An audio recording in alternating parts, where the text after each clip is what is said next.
because, you know, we don't like to speak about our digestive health, but it plays an important role when it comes to weight loss. So today we'll discuss it.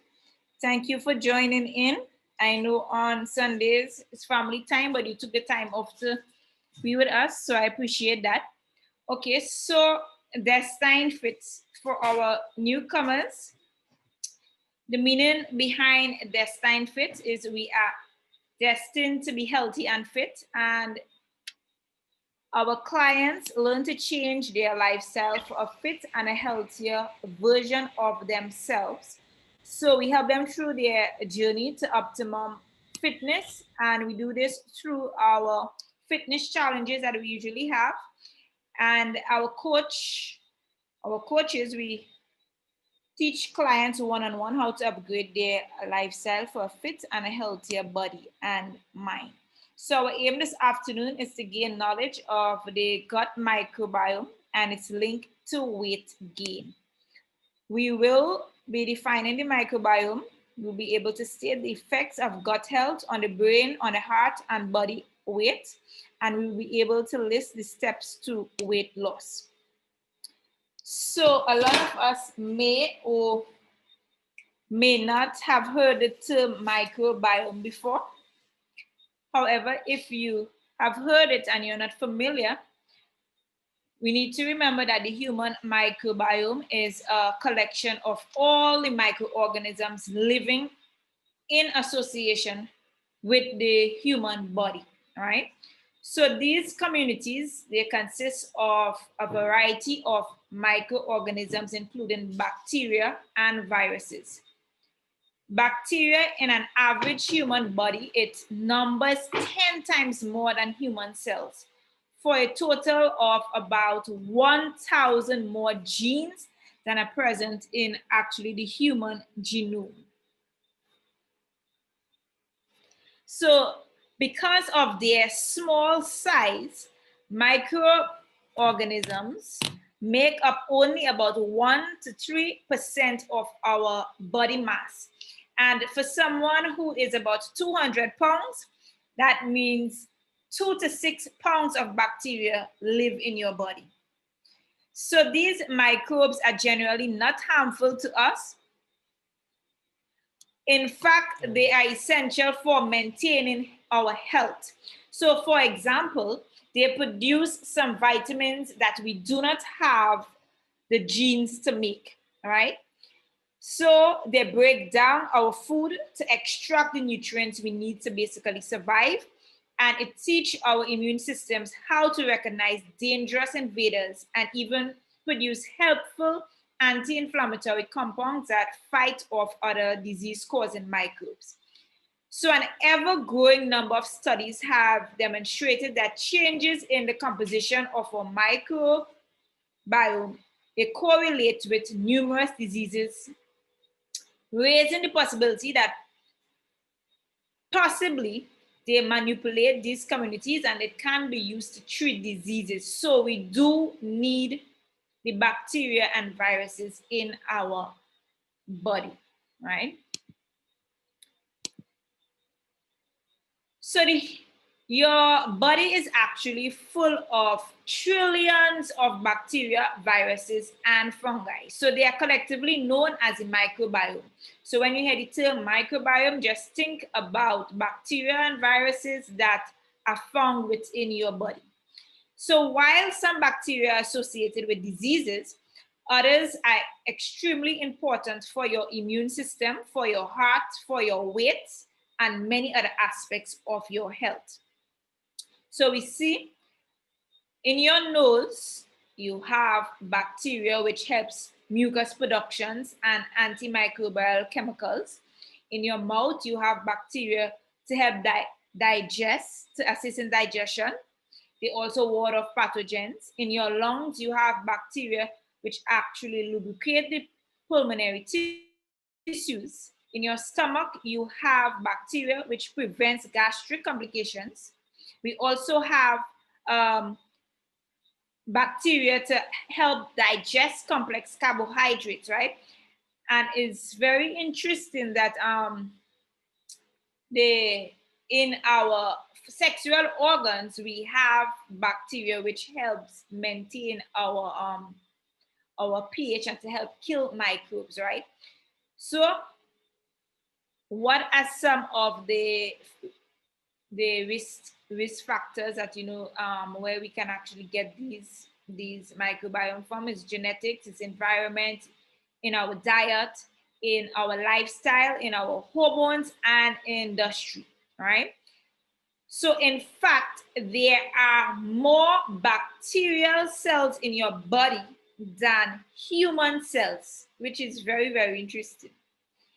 There are roughly 40 trillion bacterial cells in your body, and we only have 30 trillion human cells. So that means you are actually more bacteria than human, if we want to put it that way. All right. So, our gut health. So most of the microbes in your intestines, they are found in a pocket of your large intestines, right? And they are referred to as a gut microbiome. So the microbiome can also affect gut health and may play a role in intestinal diseases, such like irritable bowel syndrome, also inflammatory bowel disease. So bloating, cramps, and abdominal pain that people with irritable bowel syndrome experience, it may be due to the microbes which actually produce a lot of gas and other chemicals. So this contributes to the symptoms of intestinal discomfort. However, certain healthy bacteria in the microbiome can also improve gut health. So certain bacteria which are actually found in probiotics and in yogurt, they can help seal gaps between the intestinal cells, and they actually can prevent leaky gut syndrome. So a healthy gut microbiome, it controls gut health by actually communicating with the intestinal cells. They help digest certain foods and prevent disease-causing bacteria from sticking to the intestinal walls. So in fact, research has shown that taking certain probiotics can actually reduce symptoms of irritable bowel syndrome.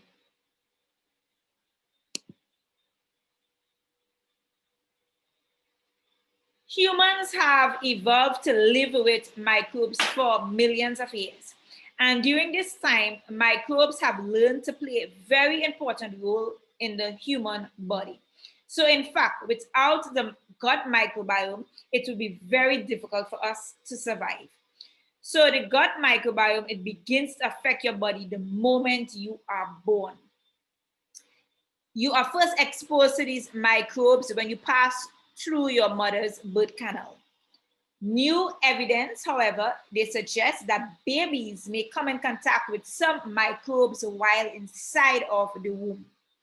So as you grow, your gut microbiome begins to diversify. So it starts to contain many different types of microbial species now. So the higher the microbiome diversity is considered good for your health.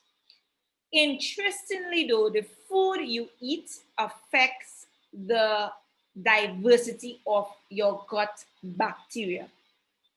So as your microbiome grows, it affects your body in a number of ways. And these include digesting breast milk. So some of the bacteria that first begin to grow inside babies' intestines, they digest the healthy sugars in the breast milk that are important for growth. Digesting fiber. So certain bacteria digest fiber, producing short chain fatty acids. And this is actually very important for our gut health. So fiber may help prevent weight gain. It also may help prevent diabetes, heart disease, and the risk of cancer. helping control your immune system. So the gut microbiome also controls how your immune system works.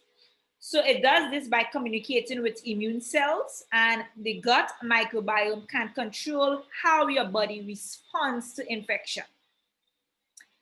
It can also help control your brain health. New research actually suggests that the gut microbiome may also affect the central nervous system, which also controls our brain function. So therefore, there are a number of different ways in which the gut microbiome can affect our bodily functions and can influence our health. So interestingly, the gut microbiome may even affect our health, as we said, right? So a recent study in 1,500 persons found that the gut microbiome played an important role in promoting good cholesterol levels. Particularly, they said it helps to reduce the cholesterol when taken as a probiotic. So it's very, very important for us to add probiotics to our diet so we can help control our cholesterol levels. So probably, if it is you are battling with your cholesterol levels, it's a good idea to introduce probiotics into your diet. So certain unhealthy species in the gut microbiome may also contribute to heart disease by producing something called trimethylene N oxide, which is referred to as TMAO. So TMAO is a chemical that contributes to blocked arteries, and these may lead to heart attacks and they may lead to stroke, right? So unhealthy bacteria may contribute to by producing this TMAO. So we don't want that because we do not want to die of heart attack or to get a stroke, right? So certain bacteria within the microbiome, they convert some of these chemicals, which are nutrients found in red meat. They are found in other animal plant-based foods. And the TMAO potentially increases your risk factor for heart disease. So there are chemicals that are found in red meats and animal-based plant foods that the bacteria is not good for our health. And this can increase our risk for heart disease. So this is something that we should pay specific attention to. We should try to decrease the red meat that if we accustomed eating red meat, just try to decrease, and animal based foods on a whole, probably, try to decrease it if it's probably 3 times to the week or 4 times. So basically, in an unhealthy gut microbiome, you can produce chemicals that block arteries and lead to heart disease. However, probiotics may help lower these risks of heart disease. So whatever we put into our body, guys, if we have unhealthy gut microbiome because of the bacteria, then we put ourselves at a risk for heart disease and also at a risk for diabetes, etc. Right? So we need to pay specific attention as to what we eat. So the gut microbiome may even benefit brain health in a number of ways. So first, there are certain species of bacteria which can help produce chemicals in the brain called neurotransmitters. So for example, serotonin is an antidepressant neurotransmitter that mostly made in the gut. Second, the gut is physically connected to the brain through the millions of nerves. Therefore, the gut microbiome may also affect brain health by helping control the messages that are sent to the brain through these nerves. A number of studies have actually shown that people with various psychological disorders have different species of bacteria in their gut compared to healthy people. And this to me, when I read this, that was very interesting to me. So this suggests that the gut microbiome may affect our brain health. So a lot of persons who actually have, and I guess this may be well applied to persons who work in the mental institutions like I think Keisha and Crystal, right? So a lot of times their gut microbiome is actually off, and that can probably be a cause why they have these psychological disorders. And this is actually what research has shown. So this was interesting to me when I read it. So, however, it is a little unclear if it is simply due to the different dietary and the lifestyle habits, but they do know that there is a part to play, right? So, a small number of studies have also shown that certain probiotics can actually improve symptoms of depression and other mental health disorders. So adding probiotics to your diet can help you deal with depression and other mental health disorders.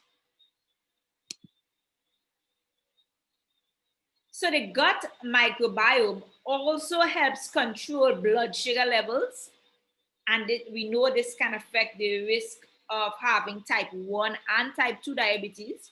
So one recent study examined 33 infants who had a genetically high risk of developing type 1 diabetes, right?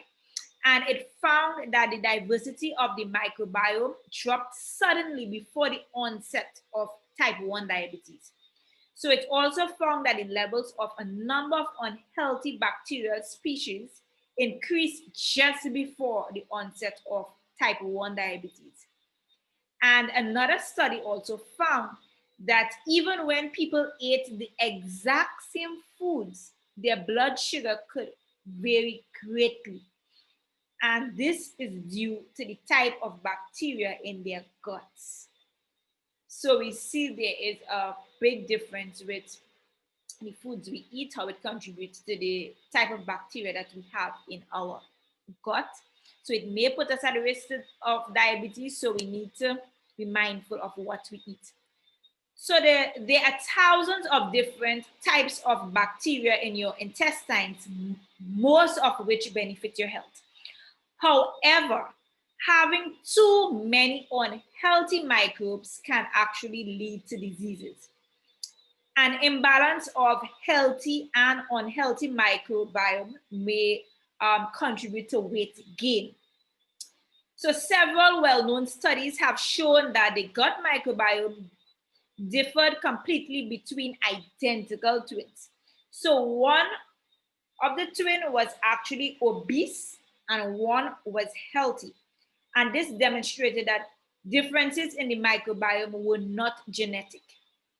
Interestingly, however, in one study, the mice actually gained more weight than those who actually received the mice that received the microbiome from the lean twin, despite both groups eating the same diet, right? So they give the mice the same diet. However, the one with the microbes from the obese twin, the mice became obese, and the one with the lean twin, the mice was lean. So these studies actually show that microbiome plays an important role in weight gain. So fortunately, and we come back again because I really have to emphasize the purpose of probiotics. So fortunately, probiotics are good for a healthy microbiome and it can help with weight loss, right? However, research isn't too sure of how much weight loss. For some people, it may be small. For some people, it may be about 2 pounds. But there is an effect with probiotics on on your weight, right? So there are many ways to actually improve your gut microbiome, and these include eating a diverse range of foods. So this can lead to a diverse microbiome, which is an indicator of good gut health. So we want to have a microbiome which is diverse, right? So in particular, you would want to focus on legumes, on beans and fruits, which contains lots of fiber that can actually promote the growth of healthy bacteria in your stomach. You would want to eat fermented foods such as yogurt. They contain healthy bacteria and they actually reduce the amount of disease causing species in the gut. You would want to limit your intake of artificial sweeteners. Some evidence actually shows that artificial sweeteners increase your blood sugar because they stimulate the growth of unhealthy bacteria in your gut microbiome. So we'd want to stay away from artificial sweeteners. You would also want to eat prebiotic foods. And prebiotics are a type of fiber that actually stimulates the growth of healthy bacteria. So prebiotic rich foods includes bananas, oats, apples, asparagus. So these are some of the prebiotic foods now. So if it is that you can actually have these things once a day, that's very good. You know, as the saying goes, an apple a day keeps the doctor away. And you can even have banana also. So banana once a day. And actually, for some people, when they have banana, especially first thing for the morning, actually before having breakfast, it can send them to the bathroom. So it works well for your digestive system. So breastfeed for at least 6 months. For people who are pregnant, who have babies, it is advisable that you breastfeed for at least 6 months. Breastfeeding is very important for the development of the gut microbiome in our kids. So children who are breastfed for at least 6 months have more beneficial bacteria than those who are actually bottle fed. You would want to eat whole grains. So whole grains contains lots of fiber and they are beneficial carbs. And these are digested better by the gut bacteria, and it also helps to benefit our weight. It also helps with our decrease our cancer risk. It helps with diabetes and other disorders. You would also want to try to have a plant-based diet as much as possible. Vegetarian diets may help to reduce the levels of disease-causing bacteria such as E. coli, as well as inflammation and cholesterol. So if you can probably just have have vegetarian meals if it's twice per week, but you'd want to transition to a plant-based diet, you know, for if it is you cannot do it full time, you know, you want to mix it up, right? So eat foods which are rich in polyphenols. So polyphenols are plant compounds which are found in green tea. It is found in dark chocolate. It is also found in olive oil and whole grains. So these are broken down by the microbiome to stimulate healthy bacterial growth. And you would only want to take antibiotics when necessary. Antibiotics may also kill many good and bad bacteria in the gut microbiome. So, and this can possibly contribute to weight gain and also antibiotic resistance, right? So you will only want to have antibiotics when it is medically necessary.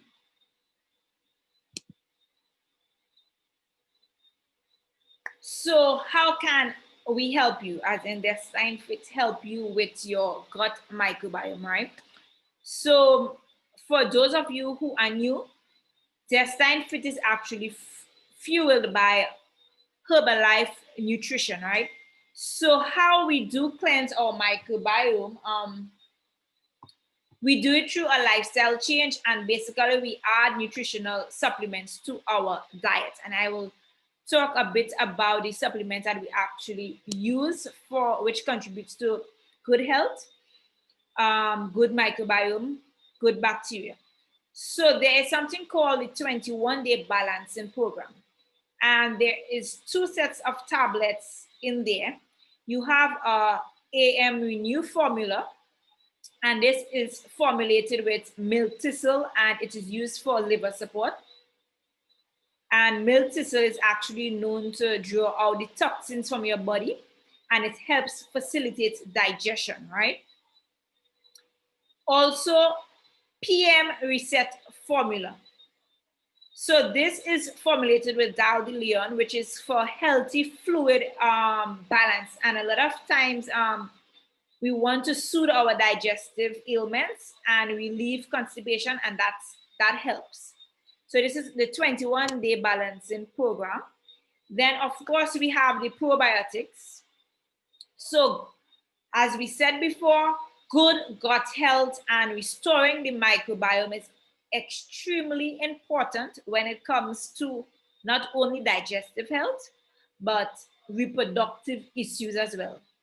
And new research has actually shown that healthy levels of good gut bacteria, it not only helps with restoring a healthy microbiome, but it also helps with reducing inflammation, and it helps with a healthy immune system and with the psychological health and well-being.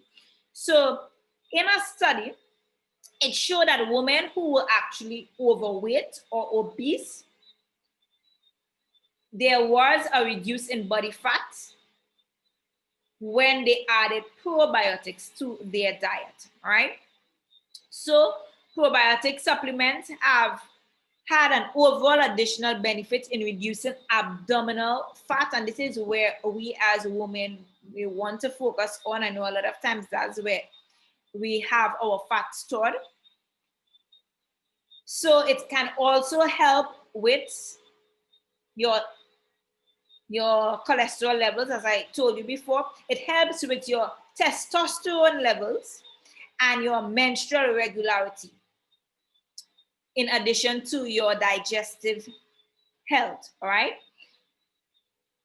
So the Simply Probiotic is a daily science-packed probiotic that provides 1 billion active probiotic organisms, which actually promote digestive health.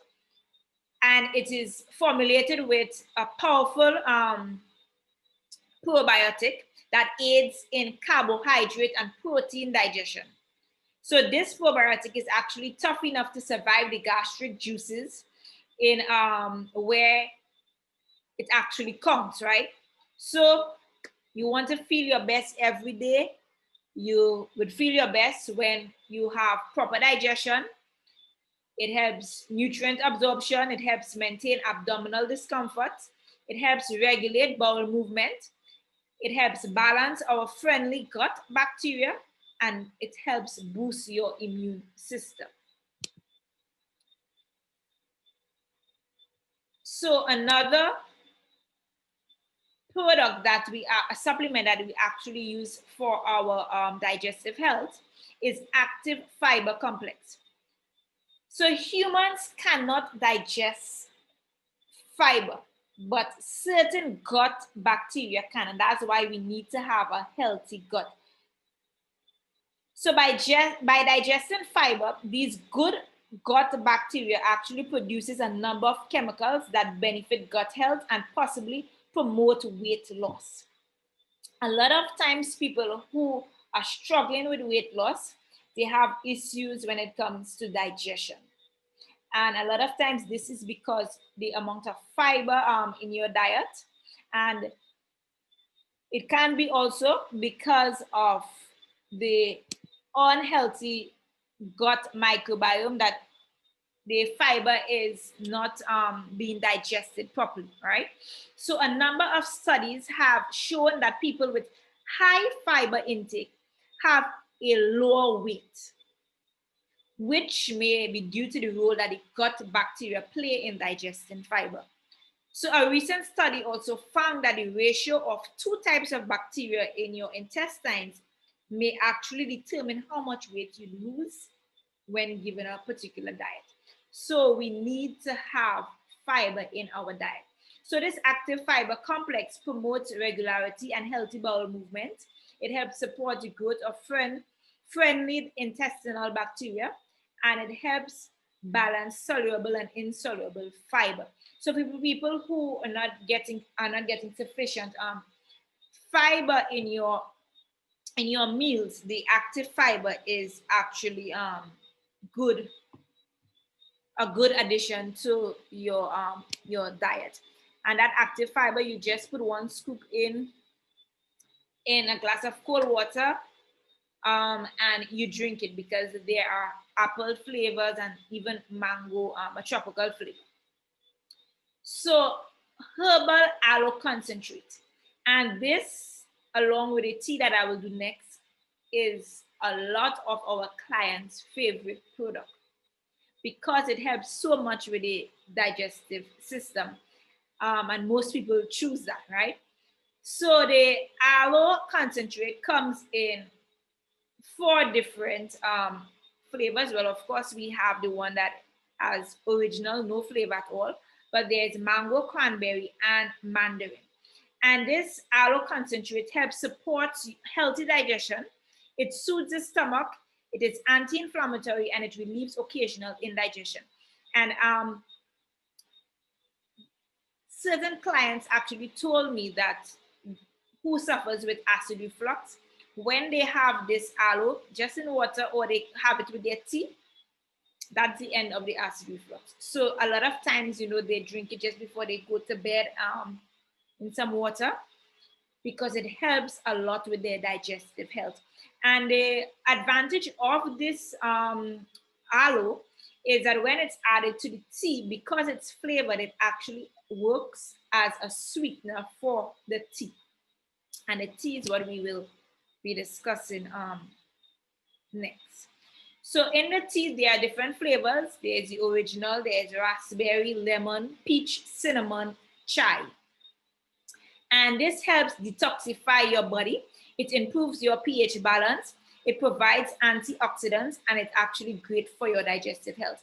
So this combined with the aloe, because you use it together with the aloe, helps the detox. So a lot of clients who have issues with their digestive health, what they realize is as soon as they drink this tea, they have to use the bathroom.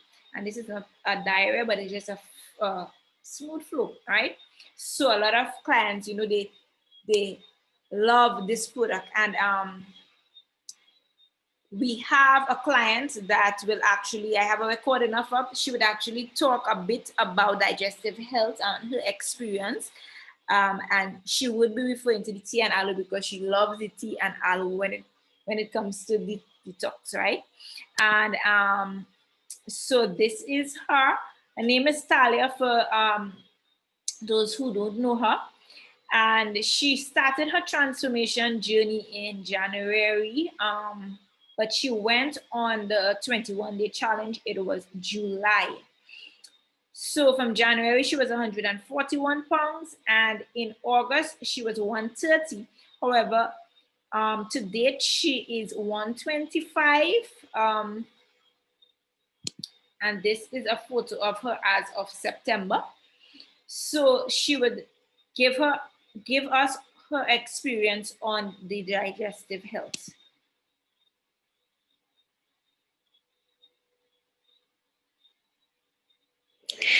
Hi everyone, this is Talia for most of you who know me, and Liz for those who don't know me by Talia. Unfortunately, I could not have made the Zoom call today due to other engagements, sudden engagements rather, but I did want to share my story with you a little bit with respect to the digestive health, as this would have been the topic discussed today. So I have always struggled with my digestive health in the sense of how regularly I would go to the washroom and things like that. And partially, or maybe mostly, because of due to my diet, I'm always on the go, and I don't or would not have been eating on time in the past. Consuming water, that was like a huge issue for me, and I would have tried everything to encourage myself to drink water. um, so when I got pregnant, constipation stuff is like a symptom of pregnancy, and sometimes you experience that. But actually, my digestive health got better during my pregnancy, and it had to do with the amount of water I was consuming. Because at that time, like, my motivation would have been my unborn child at the time. So I did consume a lot of water, a lot more water than actually. However, coming back out of pregnancy, I kind of returned to my bad habits with lack of water and all those things. So I kind of went back into having difficulties with my digestive health, up to the point where I would have visited a doctor, and doctor would have recommended probiotics for me to help me. I would always, well, then try to include a little more fiber in my diet. And even so, with the addition of high fiber in my diet, I still wasn't getting to the point where I thought or felt that I needed to be and should have been. However, since I've started the Herbalife products and course challenge, past couple of months, I have seen quite an improvement in my digestive health, in the the amount of times and everything that I would go to the washroom and things like that now are becoming much more regular. And it definitely has to do with my favorite part of the package, which is the detox part of it. So the tea, that aloe concentrate, and the different teas. And it has really, even so, there has been some days where I have not consumed the teas like twice a day, but yet still now I'm like on a regular track in terms of my digestive health and how many times I would like, go to the washroom and stuff like that. So I would definitely recommend that detox for anyone struggling. In addition to, as I believe I would have mentioned this at a previous session, using the products, I would have definitely been motivated, and also I've increased my water intake for sure. And it definitely helps with weight loss and with your digestive health, because you need that water really to detoxify. So I would definitely recommend the detox package. It's surprising how much weight you could lose when you just get that waste out of your system.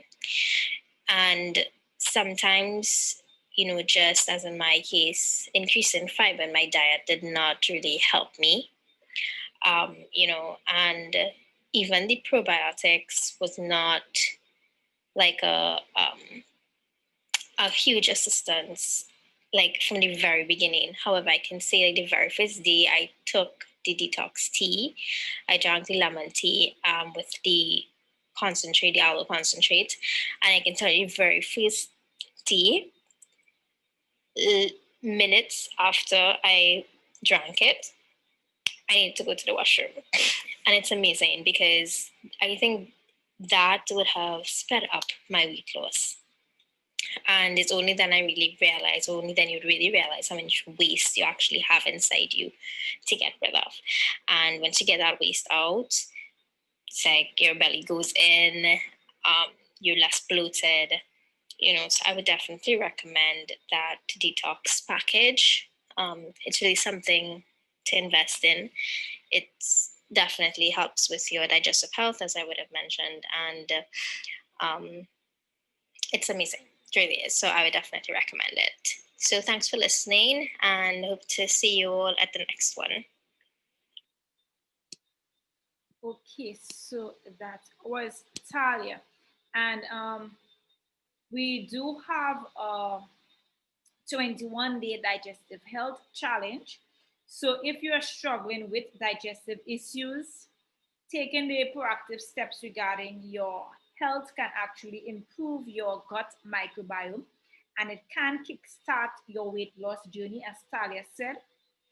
So we just need to choose the right nutrition, which can actually help to lead us to happy and a healthy living. And I must say, the 21-day challenge, it doesn't mean that in 21 days, or you will just lose weight, and your digestive health will become 100%, right? However, in this 21-day challenge, what it helps you do, it helps you put away your unhealthy eating habits and it replaces it with healthy ones, right? And this is actually the purpose of the 21-day challenge, because in 21 days we can break habits and rebuild new ones. Hence the reason for 21 days. So this is something that I encourage people to start.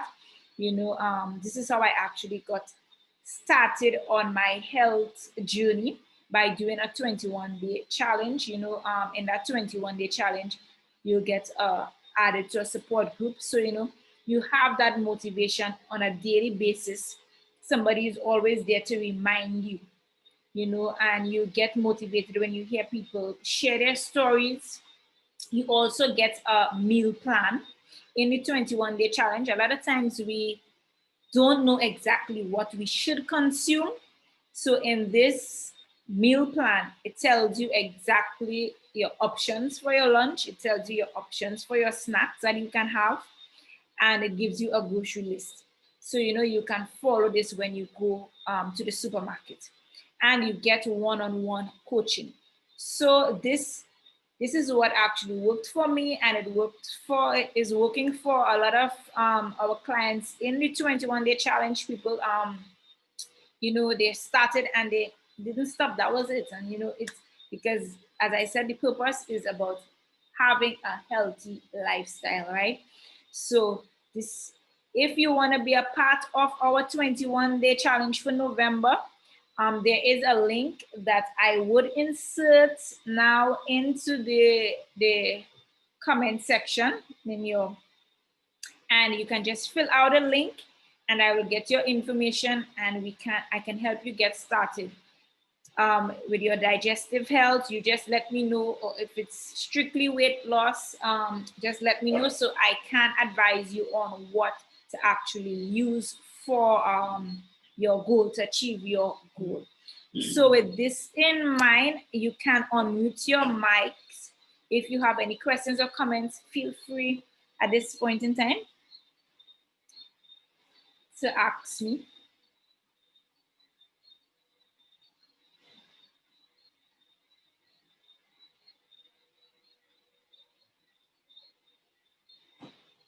You are mighty quiet. No questions. No. I have a question. Yes. As always, I find I just talk too much, No, but that's fine. That's fine. Ask your questions. A lot of people, they are shy to ask questions. Go ahead. my house have a little noise there, but bear with me. That's When you speak about green tea, in one of the program, you talk about the green tea and something else and something else. What when you speak about that, what the green tea consists of? Are you speaking about um, tea bag, or you could use, or should we use things like mint and vervine and the natural things that anybody will use? okay. Yes. I think that slide you were referring to is with the polyphenols. Yes, you can, because polyphenols comes from plants. So you want to consume any tea that you can use the mint, you can use the green tea in the tea bags. You can, because you will get polyphenols from there also. So that is an option. The tea that Talia was referring to, it is green tea. It's just a flavored green tea. So because a lot of people they don't appreciate the taste of green tea. So and with the Herbalife teas, they just flavor it for you. But you can't have your straight green tea from the packet.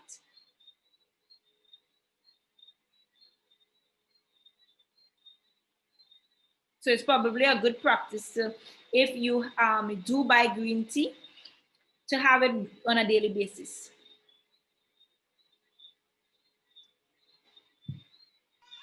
That's supposed to be caffeine free.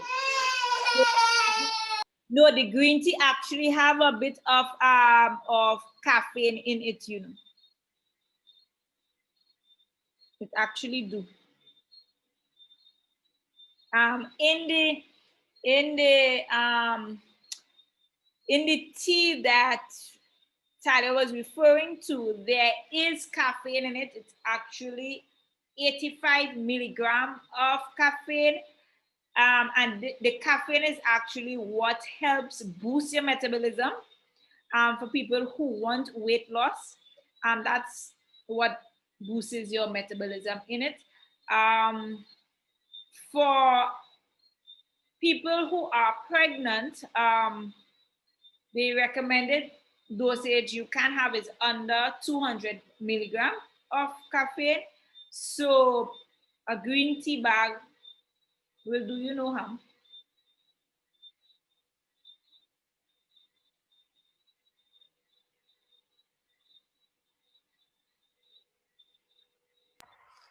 Another question. Sometimes when it have caffeine in certain product, it intend to have you feeling nauseous, dizzy, like your body cannot take that. That's why I asked if it's caffeine free. Well, I know I had one client. I don't think she's on. No, I'm not seeing her on today. She experiences those same thing you are referring to when she takes in caffeine, when she takes in coffee, especially coffee. And she did try the tea and nothing, because a lot of times when we try caffeine, it is the coffee we try, right? And so there is much more, the caffeine content is much higher, because with the tea it is 85. There are actually some teas, I think the pomegranate flavor is just 35 milligrams. Some of those, they, for people who cannot take in too much of caffeine, and it actually goes well with them. But for her, I know specifically she did the one with the 85 milligram because she took cinnamon flavor, and she's fine with it. So a lot of the times it's the amount of caffeine that is actually in the packaging. So you can probably start off with your regular green tea and see how it goes.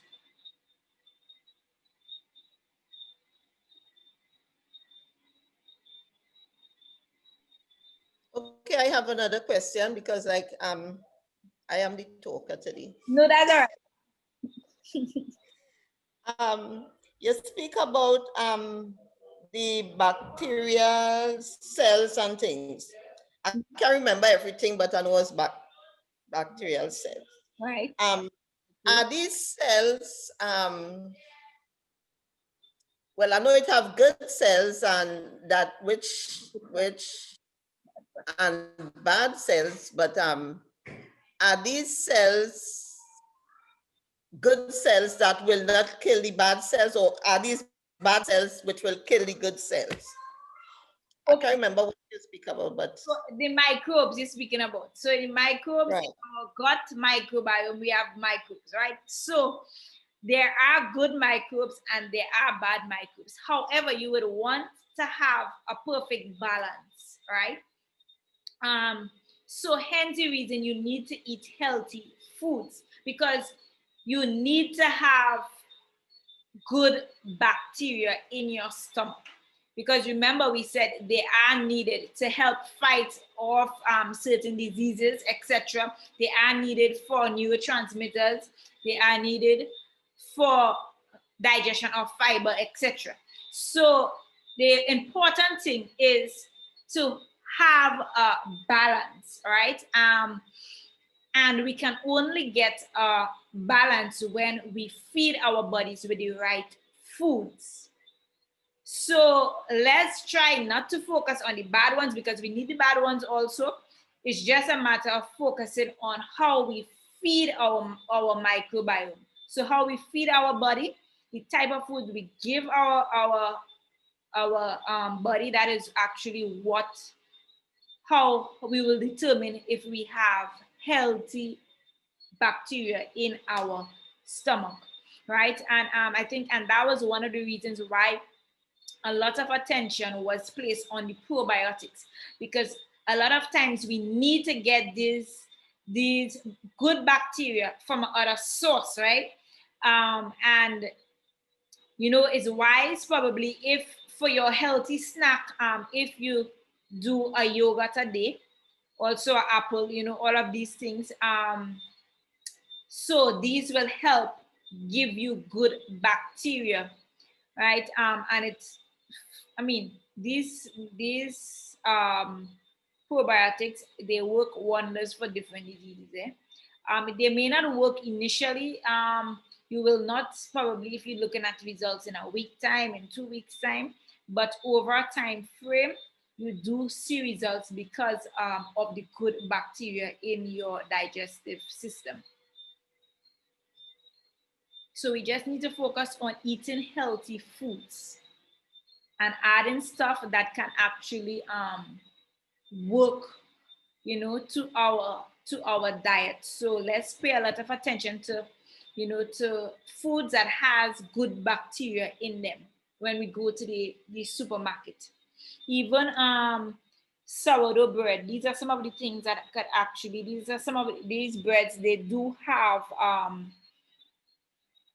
probiotics in them, right? That we can eat. So we look at our options now, just knowing that we need to add good bacteria to our stomachs. I hope I answered your question, Umin. Yes, you did. I have one more question and then I will stop talking. Go ahead. No, go ahead.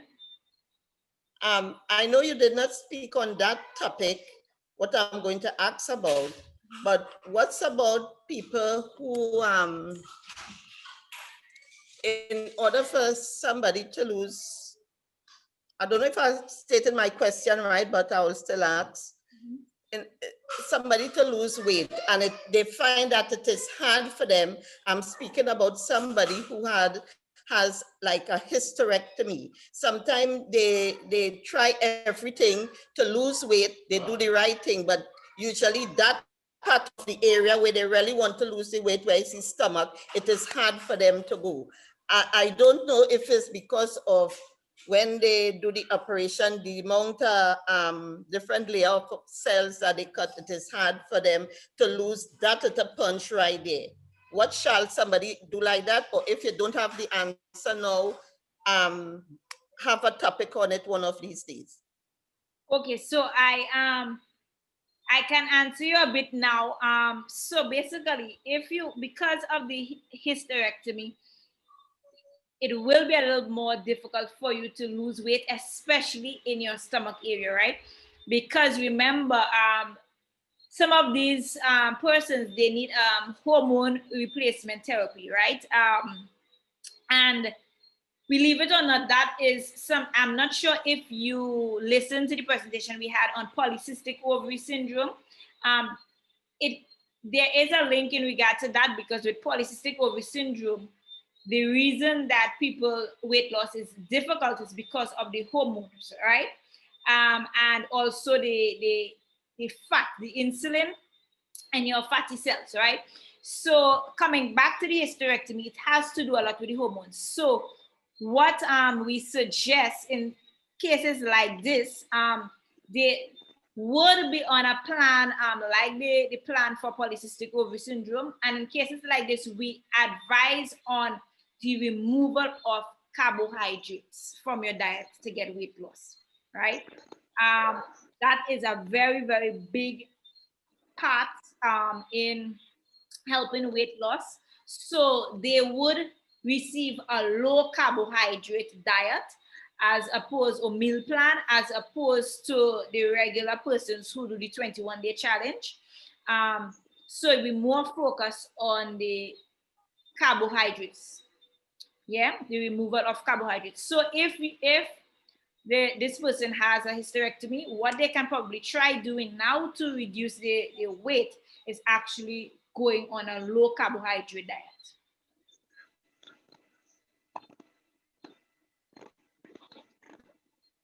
Did I answer your question, Uman? Yes, you did, but I asked it no more. Okay, all right. I'm giving somebody else a chance now, because Okay. I might learn something else what somebody else asking. Okay, not a problem. So you can unmute your mic. Feel free to unmute your mic to ask any questions or give any comments, guys. Uman is tired of hearing herself.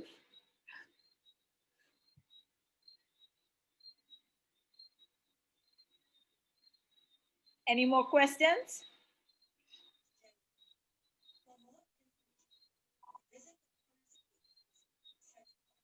I think I'm seeing somebody unmuting their mic, but I'm not sure if they want to ask a question. Okay, so if no more questions, feel free to fill out the form in the chat. I can talk to you one-on-one. Feel free to WhatsApp me. Again, my number is 758-724-8199. So we can chat. If no more questions, thank you very much again for joining me this afternoon. I usually do this every Sunday at 6 p.m. Usually I post my topic on a Wednesday. So see you then next Sunday. Have a good evening, everyone. Bye for now.